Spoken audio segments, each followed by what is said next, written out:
আসসালামু আলাইকুম এভরিওয়ান, কেমন আছেন সবাই? আশা করি সবাই ভালো আছেন। তো আজকে আপনাদের সাথে শেয়ার করব আমরা কিভাবে ঢাকা থেকে কক্সবাজার গেছিলাম বাই এয়ার, অর্থাৎ প্লেনে করে। কত টাকা দিয়ে টিকিট কেটেছি এবং এখানে কি কি করতে হয় সবকিছুই থাকছে এই ভিডিওতে। তো চলেন শুরু করি। তো সকাল সকালই আমরা উঠে গিয়েছিলাম। উঠে আমাদের লাগেজ গুছানো শুরু করি। বাট আমাদের একেবারেই খেয়াল ছিল না যে আমাদের ফ্লাইটটা 11:45-এ। আমরা ভাবছিলাম আমাদের ফ্লাইট 12:45। তো সঠিকভাবে দেখছিলাম না টাইমটা, এই জন্য আমাদের একটু লেট হয়ে গেছিল। এই জন্য খুব দ্রুত পরে আমরা বের হয়ে গেলাম। আর আমরা ছিলাম গাজীপুরে। ওইখান থেকে আমরা প্রথমে একটা অটোরিকশা নিয়ে নিই। অটোরিকশাতে করে আমরা স্ট্যান্ড পর্যন্ত আসার পর এইখান থেকে এয়ারপোর্ট পর্যন্ত 16 কিলোমিটার পথ। আর এর জন্য আমরা একটা সিএনজি ভাড়া করি 450 টাকাতে। তো সিএনজি মামারা বললাম তাড়াতাড়ি আসতে। তো আমরা তাড়াতাড়ি আসার পরেও আমরা মাত্র 15 মিনিট আগে আসতে পারছিলাম। আমাদের আসার কথা ছিল 45 মিনিট আগে। অনেক লেট করে ফেলেছিলাম, এই জন্য কাউন্টার প্রায় ক্লোজড হয়ে গেছিল। আমরা লাস্ট ছিলাম। তো আমাদের বললো তোমরা দ্রুত চলে যাও। আমাদের শুধু বোর্ডিং পাসটা দিল, টিকিটটা চেক দিয়ে। আমাদের যে ফ্লাইটের বাসটা ছিল সেটা অনেক আগেই চলে গিয়েছিল। আর আমরা সবার লাস্টে, এই জন্য আমাদের প্রাইভেট কারে করে নিয়ে যাওয়া হয়েছিল। যেহেতু ডোমেস্টিক ফ্লাইটের যে প্লেনগুলো এগুলো একটু ছোট হয় আর এগুলো একটু দূরেতেই রাখা হয়, এজন্য ওখান পর্যন্ত বাস দিয়ে যেতে হয়। তবুও গাড়িটা অনেক সুন্দর ছিল। তো আমরা বাসের থেকে আমরা ভালো একটা ফিল পেয়েছি। আর আমাদের আজকের ফ্লাইটটা ছিল হলো ইউএস বাংলা এয়ারলাইন্সে। তো আমরা প্লেনের কাছাকাছি এসে বসেছি। তো ফ্যাসিলিটির কারণে আমাদের একটু ওয়েট করালো গাড়ির মধ্যেই। পরে বললো তোমরা নামো। তো তারপরে আমরা নামলাম। নামার পরে আমাদের প্লেনের দিকে আসলাম। এইটা আমাদের ফ্লাইটের, এটাতে আমরা যাবো। এই যে এখন উঠে যাবো, সবাই উঠে গেছে আমাদের এইখানে এই প্লেনটা। তো অনেক লেট করে ফেলছিলাম, এই জন্য এয়ারপোর্টের কোনো ভিডিও করতে পারি নাই। যাই হোক, এই যে এই প্লেনটা এখন ছাড়বে। তো কক্সবাজার এয়ারপোর্টে গিয়ে কিছু ভিডিও করব। তো এখন উঠি, ওঠার সময় হয়ে গেছে। এর আগেও আমি 2বার প্লেনে ট্রাভেলিং করছি, বাট 2বারই ছিল রাতে। এই ফার্স্ট টাইম আমি দিনের বেলাতে ট্রাভেলিং করছি প্লেনে। তো প্লেনগুলো এবং এয়ারপোর্টটাকে অনেক সুন্দরভাবে দেখতেছি, এনজয় করতেছি। আর আমার ওয়াইফের এই ফার্স্ট টাইম ট্রাভেলিং প্লেনে, তো সে বেশি এক্সাইটেড, বেশি এনজয় করতেছে, কারণ প্লেনে চড়া তার স্বপ্ন ছিল। এই জন্যই এইবার প্লেনে দেরি করে ফেলছি, এই জন্য আমাদের সিট একেবারে লাস্ট। তো ব্যাপার না, একটা উইন্ডো সিট, একটা নর্মাল সিট।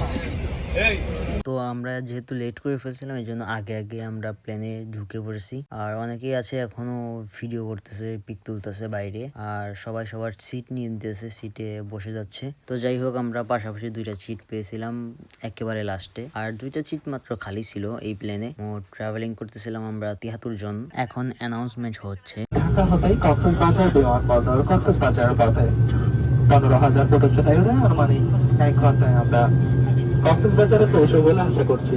এই ফ্লাইট আপনাদের সার্বিক নিরাপত্তার স্বার্থে আমরা সকলেই নিয়োজিত। আপনাদের ব্যক্তিগত নিরাপত্তার জন্য সিট বেল্ট বেঁধে নিন, সিটের হাতল নামিয়ে রাখুন, সামনে টেবিলটি বন্ধ রাখুন। উড্ডয়ন অবতরণকালে মোবাইল ফোন সহ সকল প্রকার বৈদ্যুতিক সরঞ্জামাদি ব্যবহার হতে বিরত রাখুন। এই জাহাজে ধূমপান সবসময়ের জন্য নিষিদ্ধ। ইনশাআল্লাহ অল্প কিছুক্ষণের মধ্যেই আমরা যাত্রা শুরু করব। আশা করছি আমাদের সাথে আপনাদের ভ্রমণ নিরাপদ আনন্দময় হবে। ধন্যবাদ। তো এইখানে সর্বমোট আমাদের 10 থেকে 15 মিনিট সময় লাগছিল প্লেনে ওঠার পরে। তারপরে রানওয়ের দিকে রওনা করে প্লেন। তো আমরা এখন রানওয়ের দিকে যাচ্ছি। আর রানওয়েতে যাওয়ার পথে আমাদের অনেকগুলো বিমান চোখে পড়লো।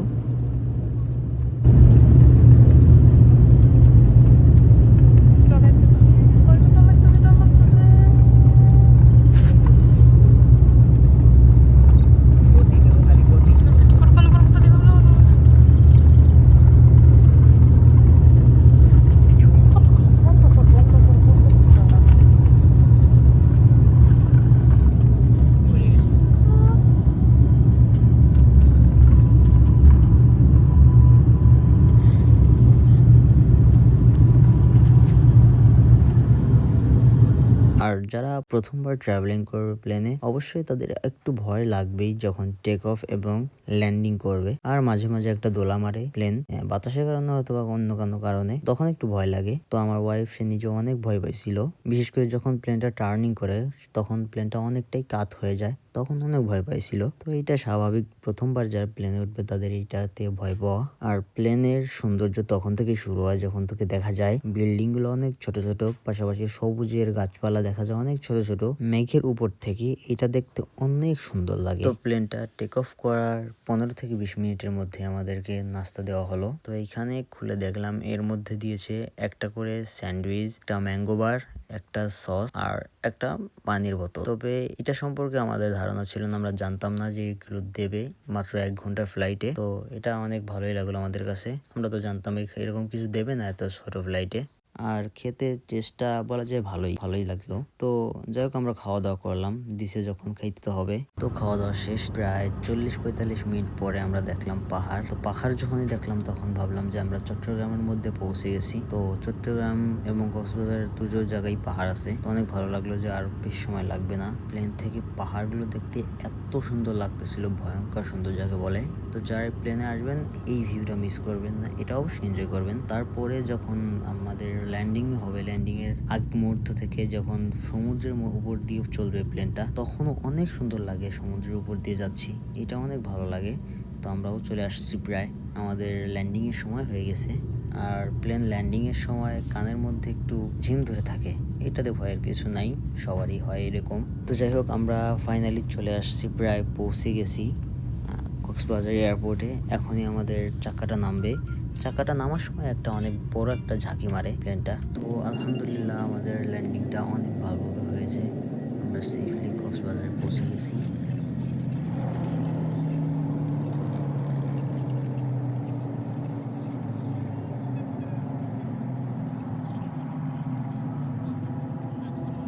তো এখন নামার পালা, নেমে যাই। তো আপনাদের ইনফরমেশন দিতে দিতে মেইন যে ইনফরমেশনটা সেটা দিতে ভুলে গেছি, সেটা হলো টিকিটের প্রাইস। তো সচরাচর কক্সবাজার রুটের যে ফ্লাইট গুলো আছে সেগুলোর টিকিটের প্রাইস 4,000 থেকে 5,000 মধ্যে থেকেই হয়।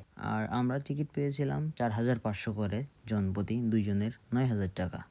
তো এখন আমরা হোটেলের উদ্দেশ্যে যাব, এখান থেকে আগে বের হই। তারপরে আমাদের হোটেল থেকে কল করছিল অলরেডি আমাদের ফ্লাইটের আগে চেক ইনের জন্য। তো আমরা বললাম আমাদের এখনও 1-1.5 ঘন্টা সময় লাগবে। এখন যাব একটা যে কোনো একটা গাড়িতে, তারপরে চেক ইন করবো, ফ্রেশ হয়ে তারপরে ঘুরতে বেরোবো। তো আমাদের লাগেজও আমরা পেয়ে গেছি, এখন যাওয়ার পালা। চলে আসছি, বের হয়ে গেলাম। এখন গাড়ি বুকিং দিতে হবে হোটেলের জন্য। কত সময় লাগবে, কয় টাকা নিবে এখান থেকে তা তো জানি না।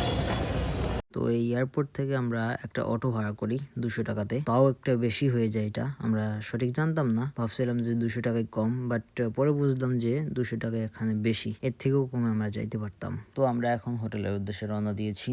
আশা করি এই ভিডিওটা ভালো লাগছে, যদি কোনো কিছু বোঝার থাকে আমাকে কমেন্ট করতে পারেন। ভালো থাকবেন, সুস্থ থাকবেন, দেখা হবে নেক্সট ভিডিওতে। আল্লাহ হাফেজ।